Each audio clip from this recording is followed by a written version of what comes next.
Atlas was known around the world for his chiseled body, leopard skin trunks, and those catchy advertising slogans. According to his publicist, Charles Atlas was selected by scientists as the absolute masculine ideal. Whether or not he was perfect physically, there is no question Atlas was a perfect symbol of the American dream. A poor immigrant arrives at Ellis Island, vows to make something of himself, becomes famous, and a millionaire many times over. Even today, the name Charles Atlas remains a synonym for strength, determination, and the courage to fight back.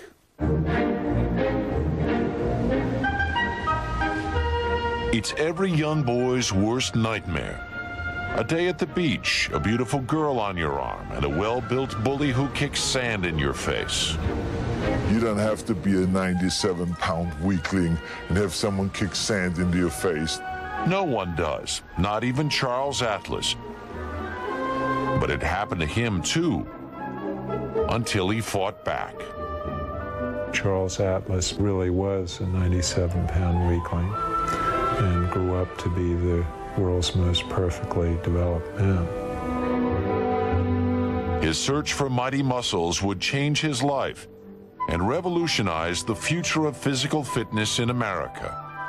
Charles Atlas, modern-day Hercules.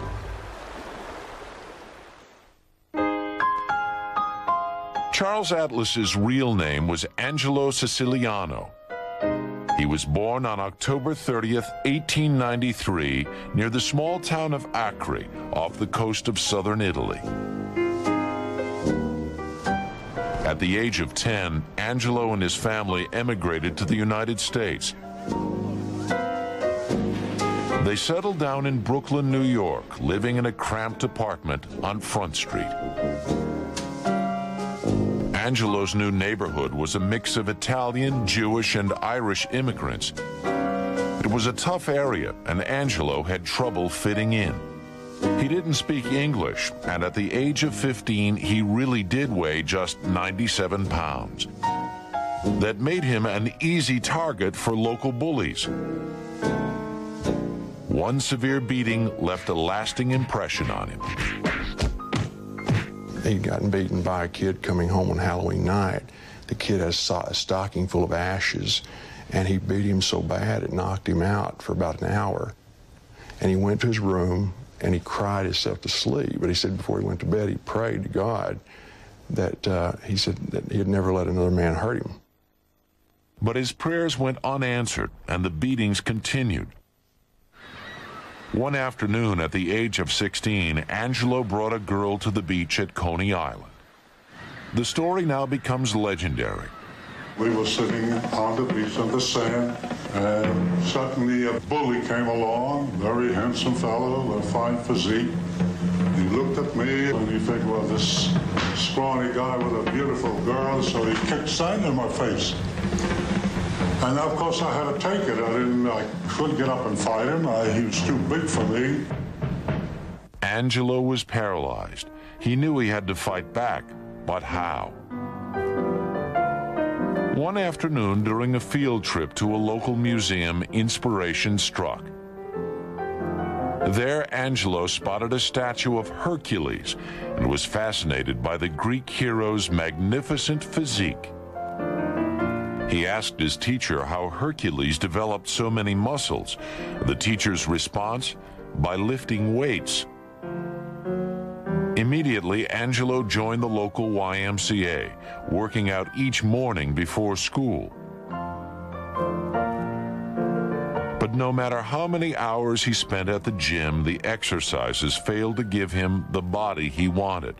And after several months, he still looked nothing like Hercules. Dejected, Angelo made a trip to the zoo. It was where he went to think. And while standing in front of the lion's cage, he made a discovery that would change his life. As he watched a large lion stretching, he noticed the animal's muscles bulging out from underneath its skin. Suddenly, Angelo came to a stunning realization. The lion had not developed his muscles by lifting weights, but, he thought, by pitting one muscle against another. These exercises are known today as isometric exercises, but Angelo did not invent them. Yoga and Tai Chi are two forms of isometric exercises that have been around for centuries, and both share a philosophy that is common to all isometric exercises. Isometrics is using one part of the body against the other part. In other words, this arm against this arm. This arm resistance, this arm pushes. In other words, this and that. It's just like weightlifting, only you're not using weights.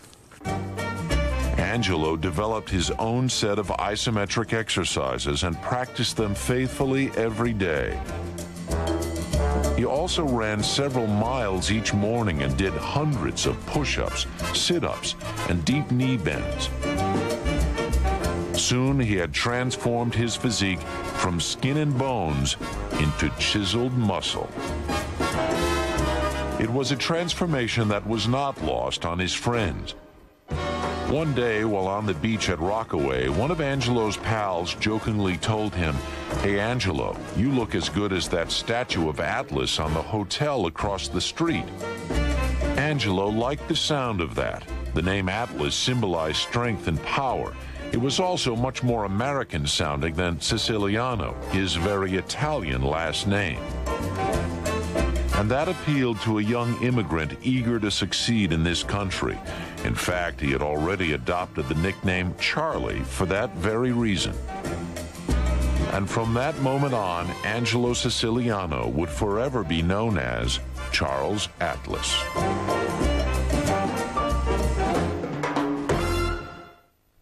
You're watching Charles Atlas on Biography. Atlas continues on Biography. By the age of 21, Charles Atlas had transformed himself from a 97-pound weakling into a hard-bodied muscle man. Atlas was proud of his new body, but he wanted more than the attention of a few local girls. Atlas was hoping his new build would also make him some money. At the time, one of the few professions open to bodybuilders was working as a strongman in vaudeville. And in 1915, Atlas opened his own act at New York's Coney Island. But he was hardly the first person to make money showcasing his muscles. Though biting off more than he can chew, Nelson bends a horseshoe with his mighty molars. Just think what he could have done to the horse.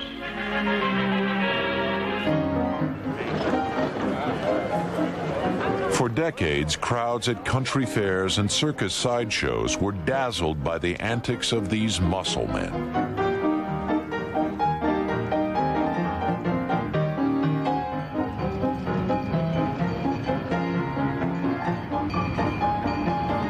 The strongman circuit produced its share of stars, but the most popular performer of the day was a Prussian immigrant by the name of Eugene Sandow.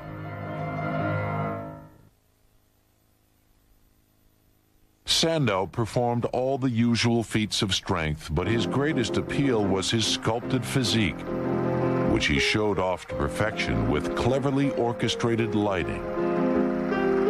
Sandow's act helped jumpstart a growing trend on the strongman circuit, showcasing the body not only for power, but also for beauty and symmetry. This trend mirrored a shift in society's attitudes toward the ideal male body, a shift that was evident in the pages of several leading magazines.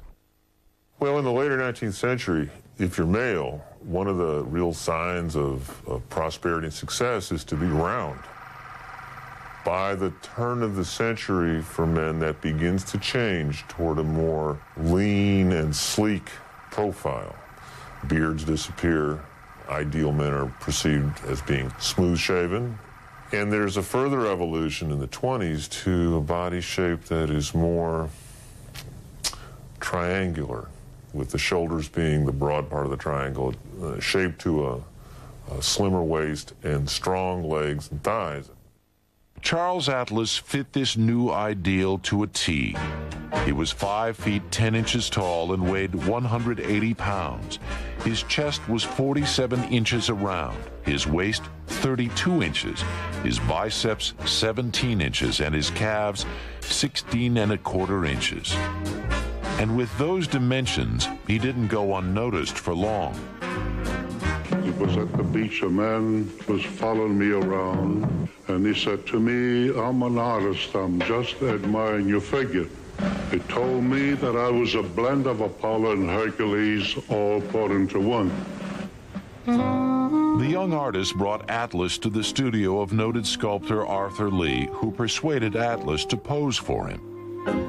Lee was so impressed with the young man's build, he introduced Charles to Gertrude Payne Whitney, a doyenne of New York society and a noted sculptor in her own right. Whitney took one look at Atlas and declared, "He's a knockout." Soon, Atlas was earning $100 a week as the most popular model in New York, and during the next several years, he posed for more than 40 sculptures, including the body of George Washington in New York's Washington Square Park and the Dawn of Glory statue in Brooklyn's Prospect Park. When you look at him, he's a perfect body symmetrically. He's absolutely perfect.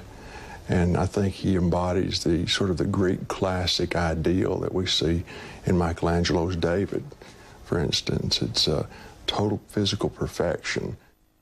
It was clear to Atlas that his future somehow lay in his finely tuned physique, and in 1921 he entered the World's Most Handsome Man contest.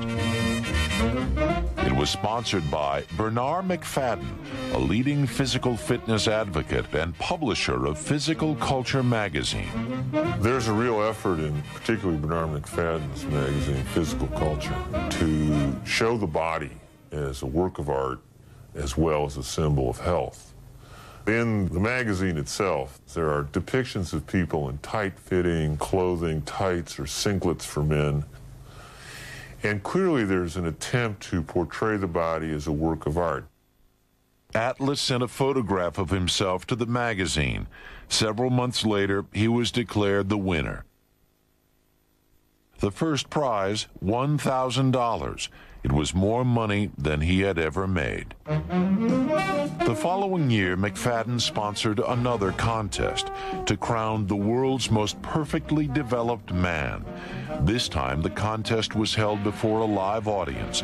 750 hopefuls crowded into New York's Madison Square Garden, and after several days of competition, Charles Atlas was once again declared the winner. And these are the best of the best of the best of, I guess, America's bodybuilding culture at that time. Came to New York for this contest. It was a massive sort of thing.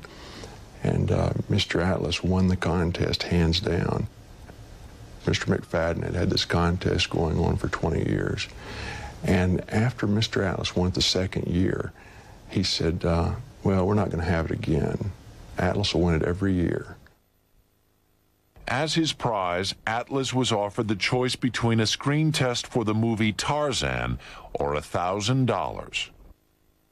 But Atlas wasn't interested in Hollywood. He wanted to go into business for himself, so he took the money.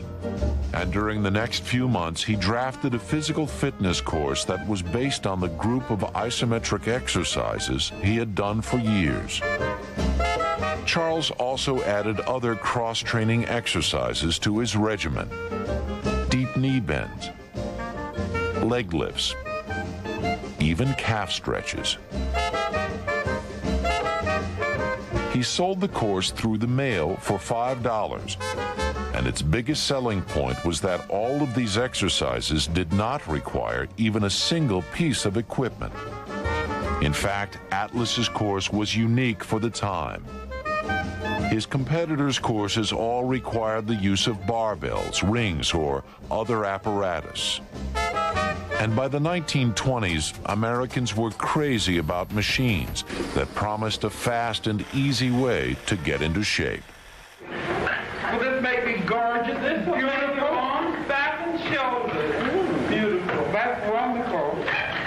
Oh, it tickles. There's a stream of belief in American physical education that believed you didn't have to really make your muscles move you, but you could become fit if something else moved you. So you have these amazing machines with canvas belts that vibrate people and vibrate their flesh.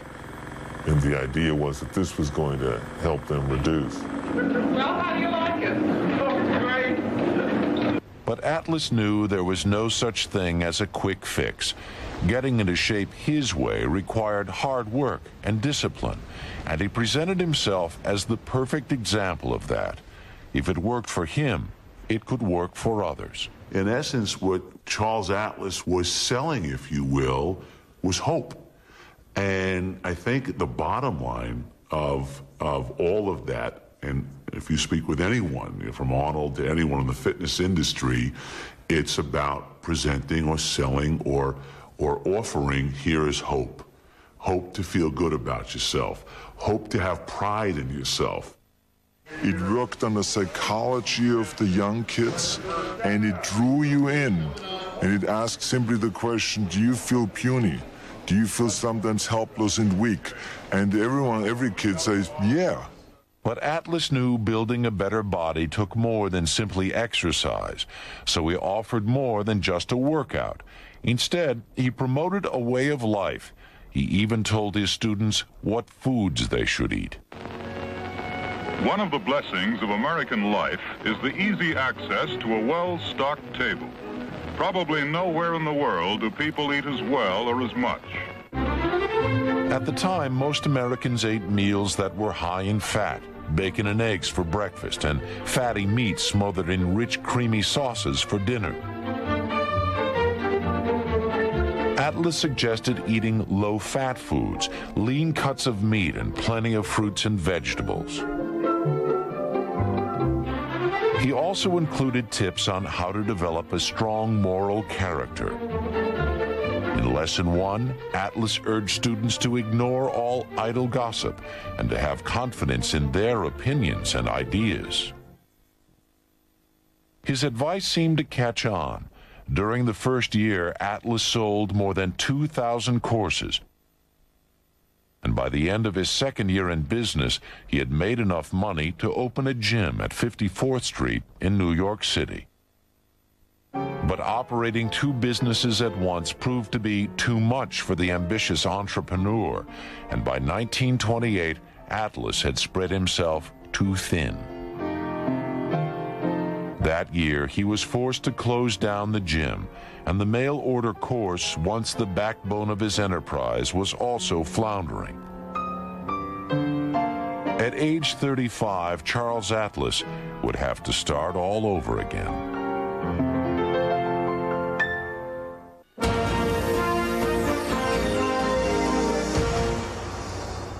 Atlas quickly realized he would have to change the way he did business. From now on, he would focus on a single product, his exercise course. He also realized he was going to need some help in running that business. So in 1928, Atlas approached advertising copywriter Charles Roman. Charles Atlas asked me if I wanted to go into business with him, because he didn't want to run the business. He wanted to do the exercising part and have someone who knew advertising run the business for him. So he offered me a partnership, and I was getting only $35 a week at the advertising agency. I didn't have too much to lose, so I took it. Roman studied the Atlas course in great detail, and his first move as co-owner was to rename the isometric exercises Atlas had done for years. They would now be known as dynamic tension. But Roman quickly realized the best way to sell the Atlas course was to sell Atlas himself. He ran a series of ads in the backs of magazines and comic books targeted at young boys. These ads all featured Atlas wearing just a simple pair of white trunks, the best way to showcase his famous physique.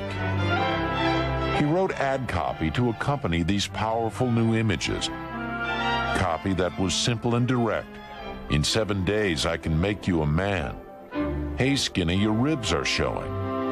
Or, you too can have a body like mine. Advertisements for his system show him standing up, facing you, full length, often pointing at the reader, telling them that he'll change their life.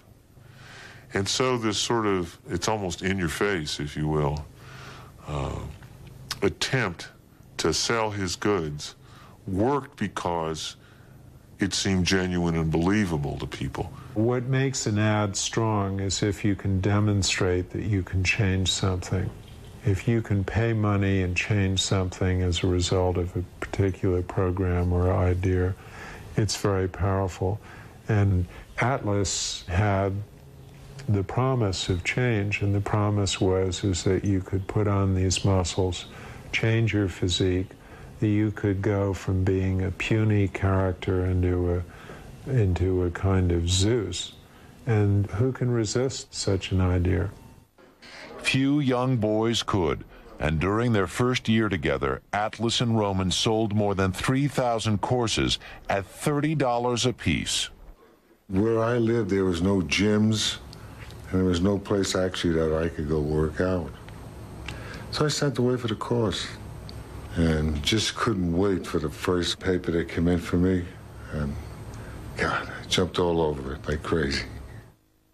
I went to the mailbox every day. It was like, you know, my PF Flyer ring, you know, is that getting the Charles Atlas book was the coolest thing going. And I kept it right there, and I followed through it, all those exercises. And look, here I am. Thanks, Charles. The success of their new ad campaign placed Atlas and his partner on the cutting edge of a new trend in American advertising.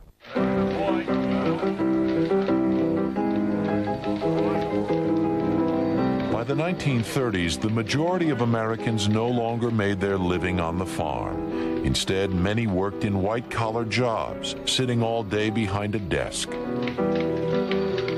And in the office, image and appearance became more important. In fact, they were now a part of how success in the workplace was measured. Atlas recognized this, so he sold more than a simple exercise course. He also sold a way of life. If you don't get ahead, it's because you're not eating the right food. You're not physically fit. People snicker at you behind your back. So the only way to get around this message Atlas promotes says is to get fit. Why not? You'll be healthier, and that's what's going to mean success for you. Have more energy. The boss won't point his finger at you and keep you down. You won't look sluggish. It's perfect. It's an advertiser's dream. But Charles Roman didn't stop there. He took a page from Charles Atlas's own life and created a series of ads that would make the Atlas system the most popular in the world. The ad featured Mac, a 97-pound weakling who visits the beach with a young beauty. While there, Mac gets sand kicked in his face, but is too weak to fight back.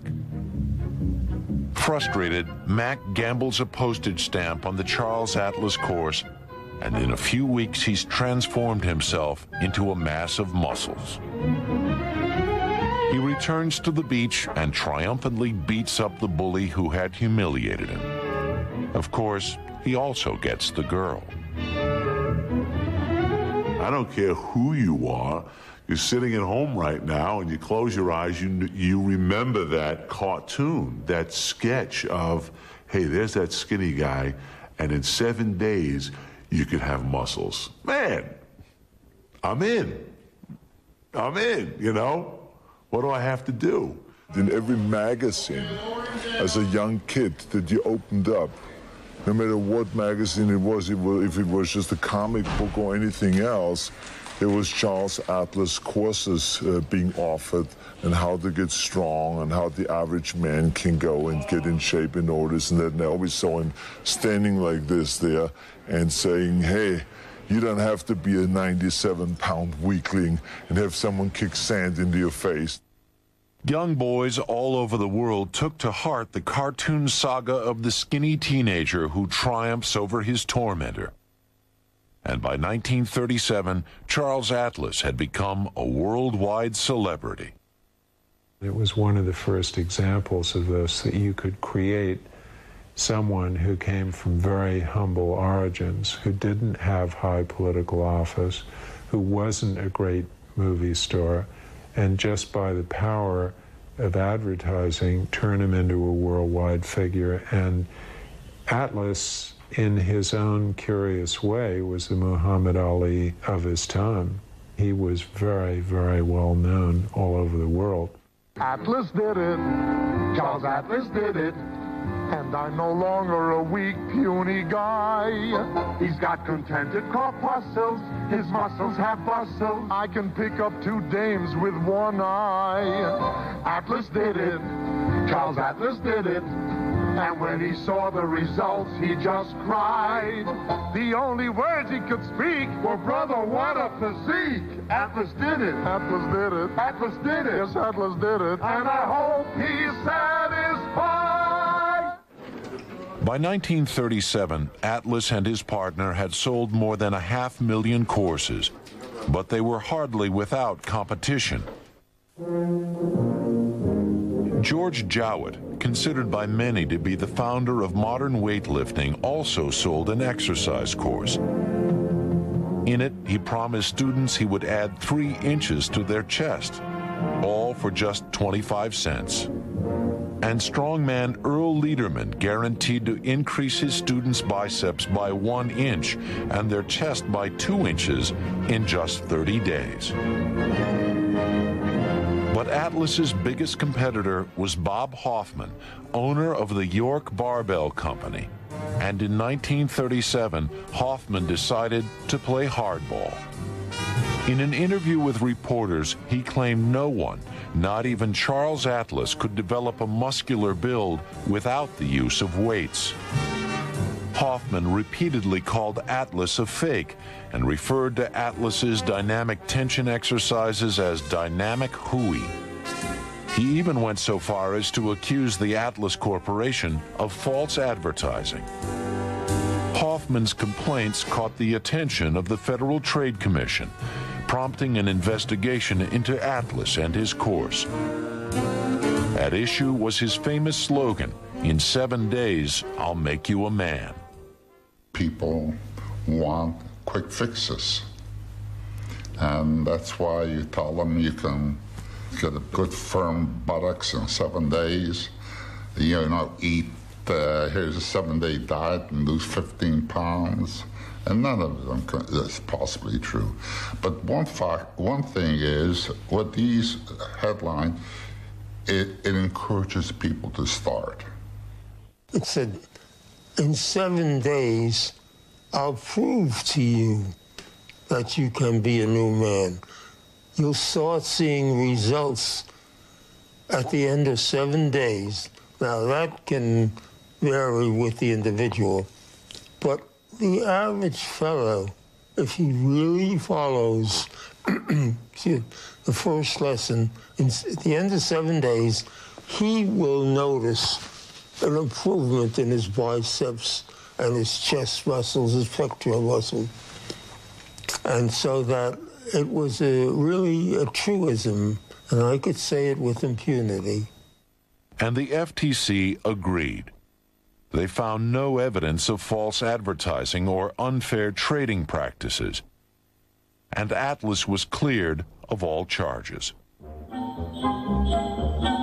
His victory on Capitol Hill only seemed to reinforce his already squeaky clean image. For years, Atlas had touted clean living. No drinking, no smoking, healthy eating, and most importantly, daily exercise. and that's exactly how he lived. The overriding element which governs the whole Charles Atlas myth is that it was simple and direct and not something that you could criticize. He never got caught in a scandal. He did everything right. And it wasn't too hard in that era to figure out what right was. Atlas's personal life was also beyond reproach. In 1918, he had married Margaret Cassano, a woman he met while working on Coney Island. A devout Catholic, Atlas took his marriage vows seriously, and for the last 20 years, he and Margaret had lived quietly in a modest apartment in Brooklyn, New York. Together, they had 2 children, Charles Jr. and Diana. The Atlas children and their mother all did their dynamic tension exercises faithfully each day. In fact, Margaret Atlas was said to be her husband's biggest supporter, in more ways than one. She did exercise as well. She was a pretty strong woman. She could lift Charles Atlas up, and he weighed 180 pounds. She was totally devoted to being a good mother and wife. And that was her main thing in life. And when I'd go to their home, she'd prepare a big Italian dinner for me. Despite Charles's wealth, the Atlases lived quite modestly. Their one extravagance was a small vacation home on Point Lookout, Long Island. Atlas loved the beach at Point Lookout, and he spent many happy weekends near the ocean with his family by his side. He seems to have had a rock-ribbed sense of family value, and I think that was one of the great appeals of Charles Atlas. He loved his family and dwelt on them and really prided himself in being a good father and being close to them. By age 46, Charles Atlas had a loving wife and family, a successful business, and international fame. And during the next 10 years, he would do anything to keep his name and body in the headlines. For the web's best bios, log on to our website at biography.com. Biography. Charles Atlas says, "You too can have a body like mine. My free book tells you how." Throughout the 1940s and 50s, the Charles Atlas course was the most popular exercise course on the market. That phenomenal success was due in large part to Atlas's brilliant ad campaign. And with the advent of television in the 1950s, Atlas and his partner brought that genius to the small screen. The course and the advice were the same. It was the setting that was different. No girl, Jimmy? No. Girls laugh at me because I'm skinny. Do what I did. Send for the Charles Atlas book. It explains how in your own room, dynamic tension can add inches to your physique in just 15 minutes a day. Yes, it's true. Charles Atlas can make a real man of you. Write for free book to Charles Atlas, TV, 3 Dean Street, London, W1. Despite the success of ads like that, it was Charles Atlas who remained the company's best spokesperson, and he was rarely out of the public eye.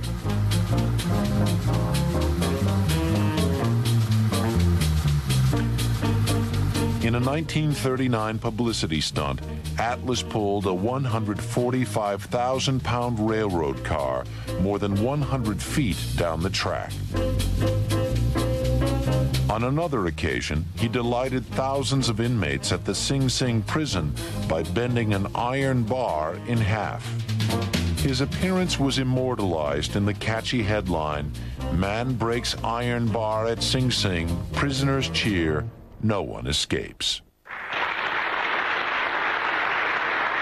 Charles was even a guest on the popular TV show, I've Got a Secret. How old are you, Mr. Atlas? I'm 63 years old, Jerry.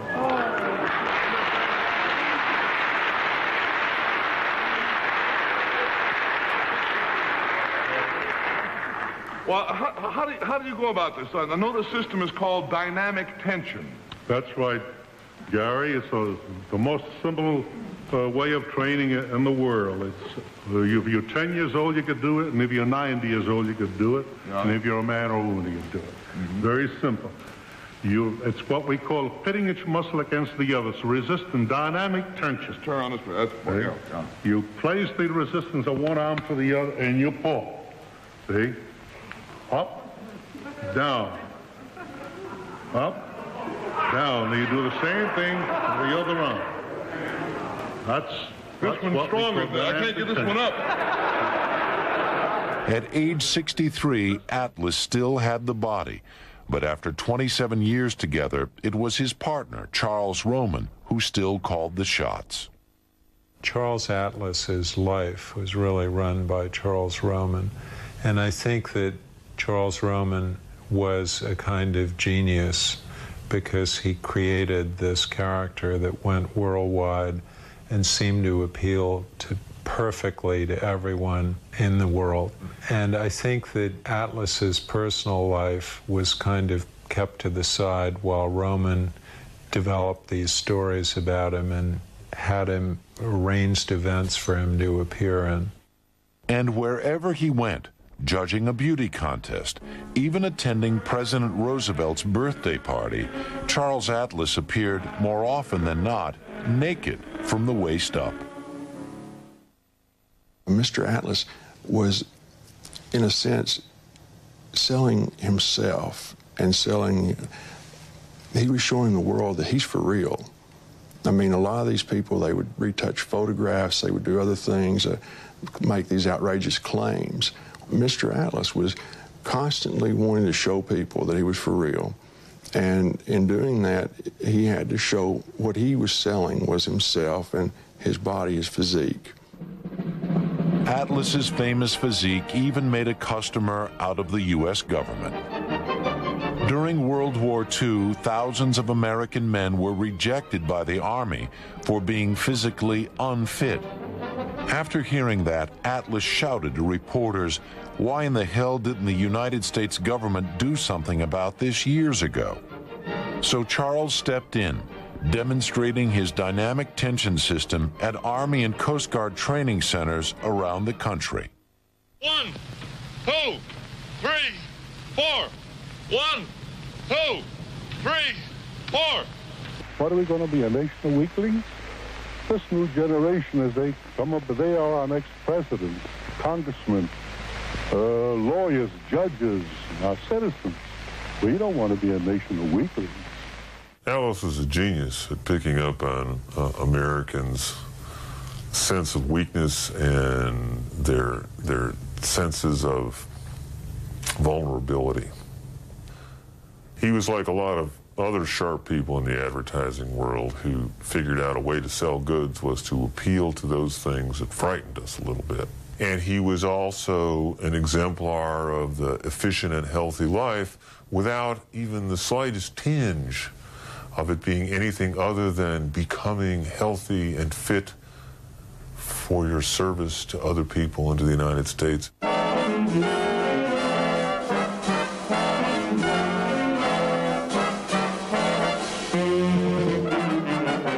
By 1950, Charles Atlas had nearly 1 million pupils worldwide. The Atlas course had been translated into 7 languages, and his ads appeared in more than 400 comic books and magazines from Iceland to New Zealand. He counted among his students several celebrities, including boxing sensation Joe Louis, Robert Ripley from Ripley's Believe It or Not, and baseball legend Joe DiMaggio. But the majority of his clients were the scrawny small-town boys who wrote to him from all over the world, and their hard work and dedication did not go unnoticed. 4 times a year, Atlas presented the Atlas Trophy to the most improved student. In 1948, that honor went to Tom Manfrey. It was unbelievable. I didn't think this was happening. I really didn't. It's something you aim for and you get, and you say, am I here yet? Am I dreaming? Is this it? And it was. But he kept plugging me all the way. He gave me a confidence you would not believe. Confidence all the way. With the confidence he gained from his Atlas course, Manfrey embarked on his own career in bodybuilding, winning the Mr. World title in 1953. And he was the first one I called up, and he says to me over the phone, I already heard about it. I said, what did you hear about this? Somebody called me up. You see, he's been keeping tabs on me all the while. It was like a father-son relationship, believe me. He was such a hell of a guy. Manfrey wasn't the only student who felt that way. Charles received so many letters each year that he employed close to 30 women whose main responsibility was to open and sort his mail. Charles got letters from such faraway places as India, Africa, and the Philippines, but each time their message was the same. They all have the complaint that they are so skinny, like scarecrow. It affected me emotionally. I wish I could send them free the course. Yeah, it's very emotional. And we used to get a lot of letters from very poor countries, say that they are so skinny, they don't have any muscles, and the kids take advantage of them. And Charles Atlas was there to help. Let me teach you how to become strong, like this.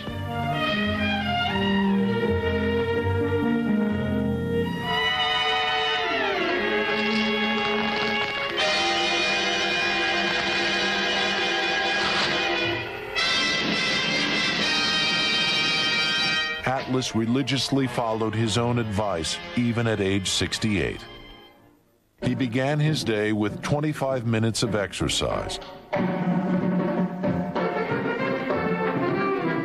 And he still spent every afternoon at the office answering his mail and receiving visitors. On the rare occasion that Atlas and his wife did go out, they had dinner at the famous El Morocco nightclub in New York City. Atlas spent the evening nursing a glass of milk and trying to talk the other patrons out of drinking alcohol. He said that there's 3 things that I don't do. He said, I don't drink, and I don't smoke, and I don't go to burlesque shows. He said, the only thing you leave with from a burlesque show are germs. Atlas's approach to health and fitness kept him in great shape, and it inspired millions of young boys to do the same. But the business of bodybuilding was changing, and at age 70, Charles Atlas no longer dominated the industry.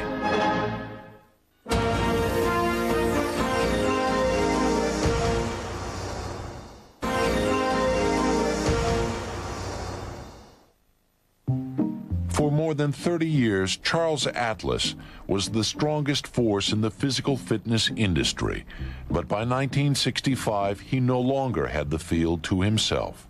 And now, here is the man who will show you how to feel better, look better, and live longer, Jack LaLanne.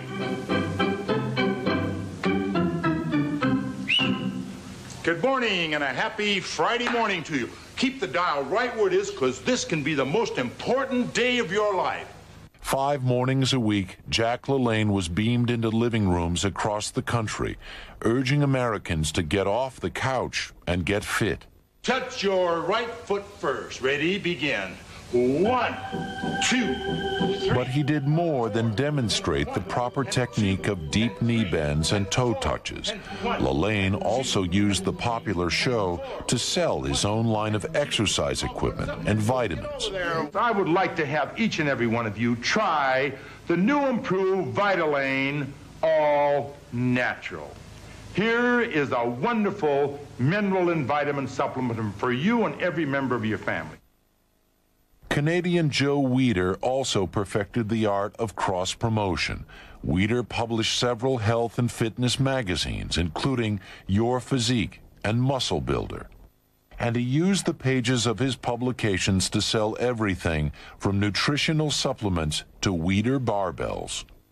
But Atlas's mind wasn't on the competition. He was distracted by the sudden news that his beloved wife, Margaret, had been diagnosed with cancer.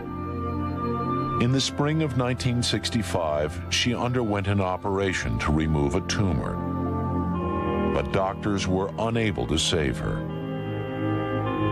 Margaret Atlas died on April 7, 1965, after 47 years of marriage. Following her death, Atlas went into a deep depression. He had long talks with his parish priest and even considered joining a monastery. And the priest said, Charles, that's not for you.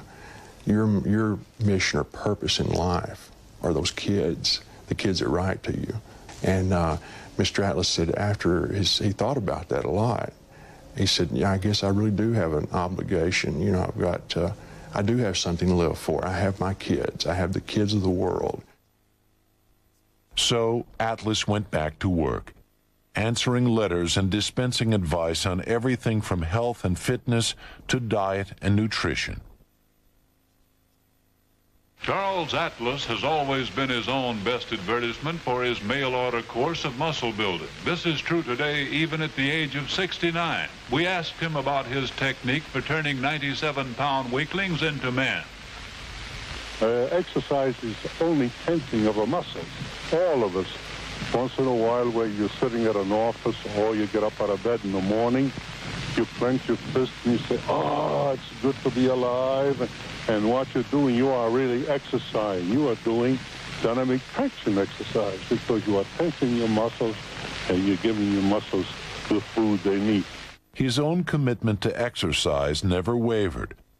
Every morning he did 50 knee bends, 100 sit-ups, and 300 push-ups. At age 75, his measurements were almost exactly the same as they'd been at age 30. He said, how would it look if I had a big belly? And I'm telling these students to buy my course and that I can teach you how to be muscular like myself using the method I used. If I had a big pot belly, he said, I won't do that, and he didn't. In 1970, Atlas sold his half of the business to longtime partner Charles Roman, but he continued on as a consultant. The last 2 years of his life were spent quietly reading his Bible and running on the beach. In 1972, Atlas suffered a mild heart attack. After being released from the hospital, he took a long jog on the beach, but it was too much for even his famous physique. On December 23, 1972, Charles Atlas died at the age of 79.